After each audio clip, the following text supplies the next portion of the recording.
Hello students. In this video I am going to explain you a second poem have you ever seen. So let's start with the poem. This poem is written by an unknown poet. It is brain teaser poem and the poet has used the words which have more than one meaning to make the poem humorous. यहाँ पर poet ने जैसे words होते हैं English में जिनके एक से ज़्यादा मीनिंग होते हैं उनको लेकर एक मनोरंजन विनोदपूर्ण पोएम बनाई है. So let's start with the poem. You just have to seen here anonymous. Anonymous means unknown poem. Have you ever seen a sheet on the river bed or a single hair from a hammer's head?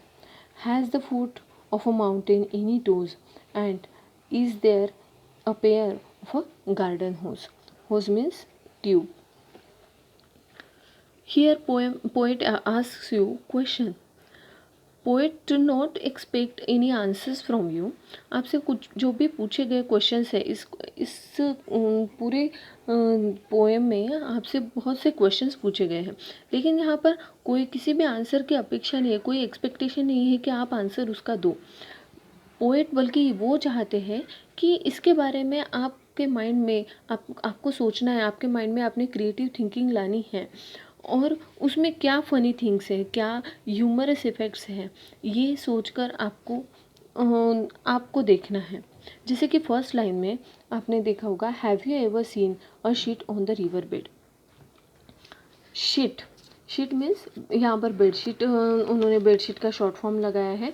And river bed मतलब जहाँ से river flow होती है उसको, उस area को river bed कहा जाता है. सो हियर ये जो रिवर बेड है इसको हमारे घर के बेड के साथ में कंपेयर किया गया है. And sheet means bedsheet. जैसे हम हमारे घर पे जो भी बेड है उस पर बेडशीट डालते हैं, वैसे आपने कभी देखा है कि रिवर के आसपास कोई बेडशीट डाली गई है या फिर कोई शीट डाली गई है, उसको ढका गया है? नो. देन द और a single line hair from a hammer's head. Here hammer means हथौड़ा. हैमर का जो ऊपर वाला हिस्सा होता है जो आयरन का होता है उसे कहते हैं हेड, हैमर का हेड. एंड जो नीचे होता है जैसे वुड का होता है या फिर आयरन का होता है, and that is called a handle.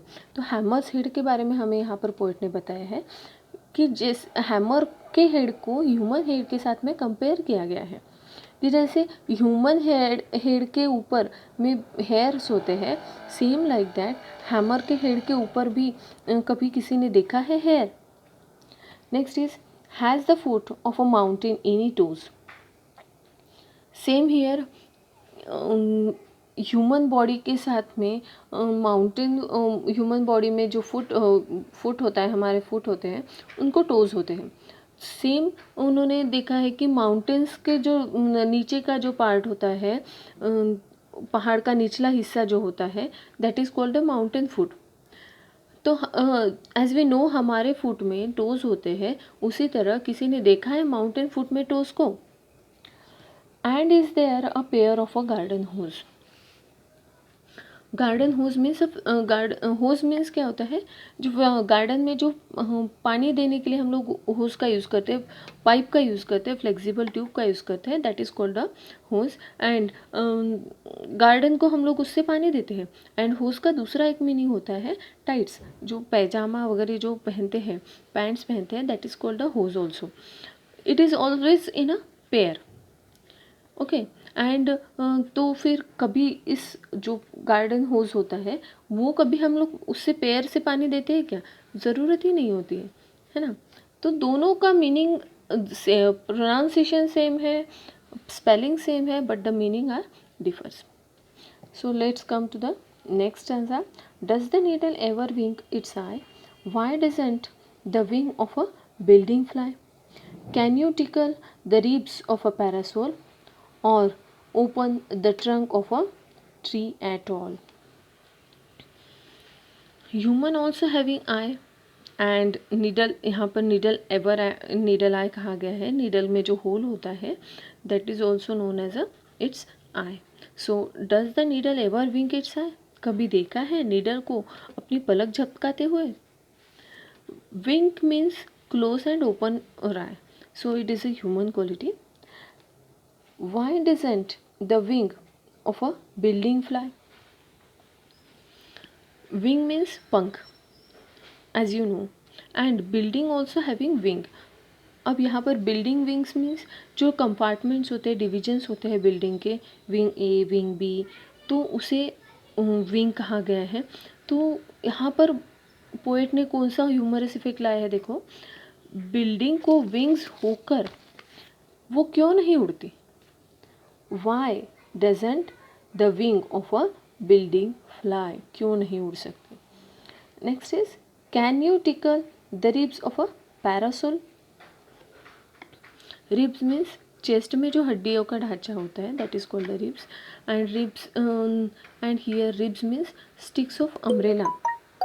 Umbrella में जो स्टिक्स होते हैं दैट इज कॉल्ड रिब्स. तो वो बहुत ही डेलिकेट होते हैं. अम्ब्रेला में, छाते में जो आपने देखा होगा स्टिक्स होती है बारीक बारीक को. क्या आप छाते की डंडी को, रिब्स को हिट कर सकते हो? और open the trunk of a tree at all.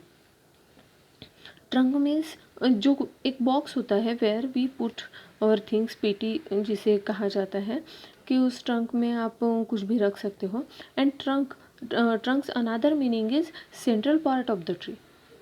So can you open the tree trunk? कभी ट्री ट्रंक हम ओपन करके देख सकते हैं? Next answer, are the teeth of a rack ever going to bite? Have you hands of a clock any left or right?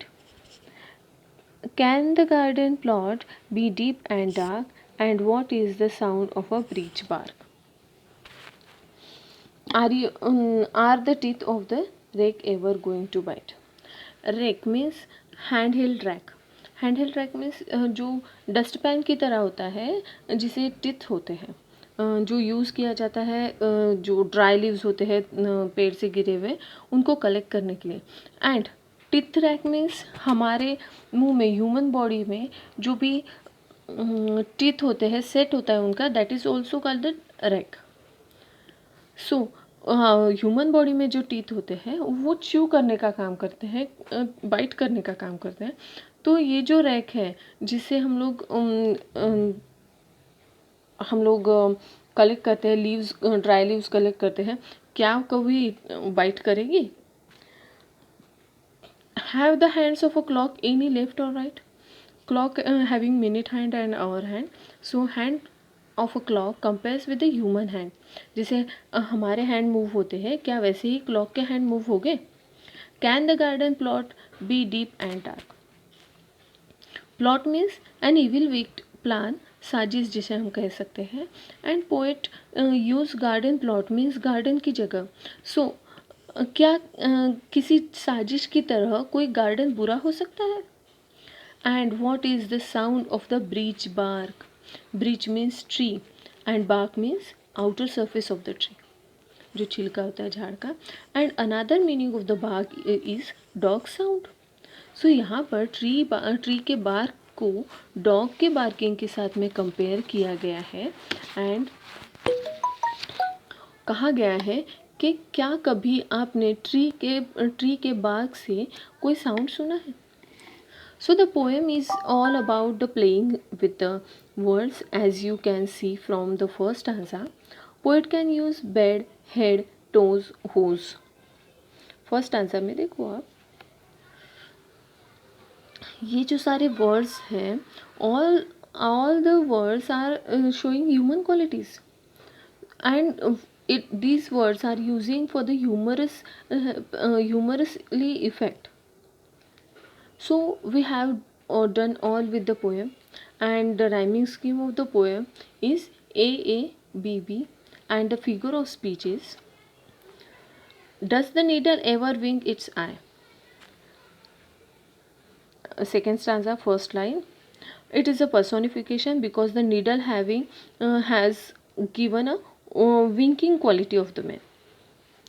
Second is, are the teeth rake? Third stanza, first line, rake ever going to bite? It is again personification because rake has given a human quality. Next is or a single hair. Look at the first stanza, second line. Or a single hair from a hammer's head. So it is alliteration because you can see letter H is repeated here for giving the poetic effect. Next is or open the trunk of a tree at all. Second stanza, last line. Here letter T is repeated for the poetic effect, and that's why it is alliteration.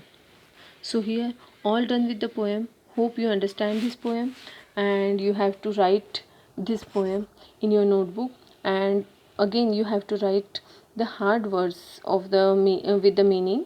You have to write in your notebook. Thank you.